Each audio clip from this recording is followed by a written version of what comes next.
সংবিধান জনগণের জন্য, সংবিধানের জন্য জনগণ নয়। আপনারা বলছেন সবাইকে নিয়ে আপনারা বাংলাদেশ গড়বেন, সবার জন্য বাংলাদেশ, সবাইকে নিয়ে বাংলাদেশ, সবাই মিলে বাংলাদেশ, সবার আগে বাংলাদেশ। তো সেই বাংলাদেশটাই আমরা আসেন যে সবাই মিলেই গড়ি। আইনের অনেক ব্যত্যয় ঘটিয়েই আমরা এই জায়গায় এসেছি। তো আইন জনগণের জন্য, আইনের জন্য জনগণ নয়। জাতীয় সংসদের সম্মানিত সদস্য হিসাবে শপথ হবে ওই প্রস্তাবনা অনুযায়ী এবং অর্ডার অনুযায়ী একই পদ্ধতিতে ওনারা দুইটা দায়িত্ব পালন করবে। প্রথম দায়িত্ব পালন হবে ওনাদের সংস্কার পরিষদের সদস্য হিসাবে।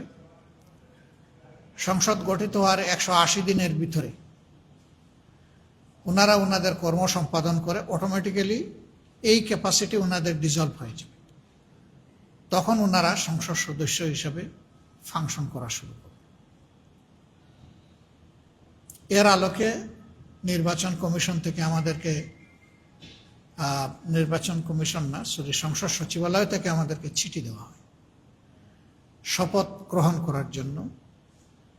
আমরা দুইটা চিঠি পাই, একটা সংসদ সদস্য হিসাবে, একটা সংস্কার পরিষদের সদস্য হিসাবে।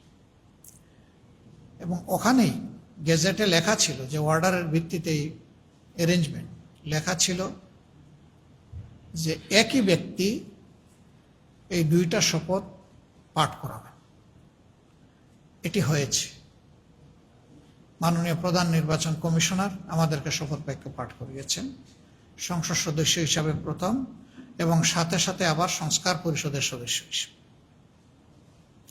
আমরা স্বাক্ষর করেছি, কিন্তু বর্তমান সরকারি দলে যারা তারা শপথ নেননি, স্বাক্ষর করেন, ফলে জটিলতা তৈরি হয়েছে তখন থেকে। সংসদ নির্বাচন অনুষ্ঠিত হওয়ার এবং সংসদ সদস্যদের গেজেট প্রকাশ পাওয়ার 30 পঞ্জিকা দিবসের মধ্যে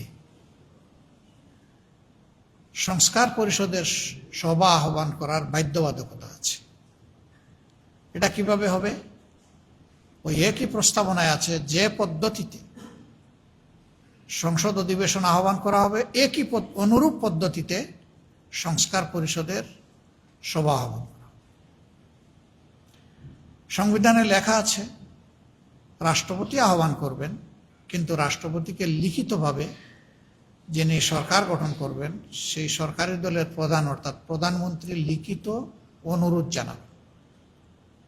তার প্রেক্ষিতেই দুইটা অধিবেশনই অনুষ্ঠিত হবে। একটা হয়েছে আর একটা হয় নাই। আবার সংসদ অধিবেশনটা আহ্বান করা হয়েছে একেবারে শেষ প্রান্তে এসে। ফেব্রুয়ারির 12 তারিখ ইলেকশন হয়েছে, 30 কর্মদিবস শেষ হয়ে যায় 15 তারিখ। সংসদ অধিবেশন আহ্বান করা হয়েছে 12 তারিখ। ফলে আমরা এই কথাটা এর আগে বলারও সুযোগ পাই। আমরা 15 তারিখ বিষয়টা উঠাই শেষ কর্মদিবসে, এবং মাননীয় স্পিকার এইটাকে আমলে নিয়ে বলেন এই ব্যাপারে নোটিশ প্রদান করার জন্য। পরবর্তী কর্মদিবস ছিল 29শে মার্চ। আমরা সেই দিবসেই আমরা 62 বিধিতে নোটিশ দেই এবং সেই নোটিশ কগনিজেন্সে নেন স্পিকারের দায়িত্ব পালন করা মাননীয় ডেপুটি স্পিকার। তিনি নিয়ে এ বিষয়ে আলোচনার জন্য আজকে সময় এবং তারিখ নির্ধারণ করেছিলেন। আজকের দিবসের শেষ আলোচনা হবে এটার উপরে। হয়েছে আলোচনায় আমরা আমাদের বক্তব্য তুলে ধরেছি, আপনারা দেখেছেন। সরকারি দল তাদের বক্তব্য তুলে ধরেছে।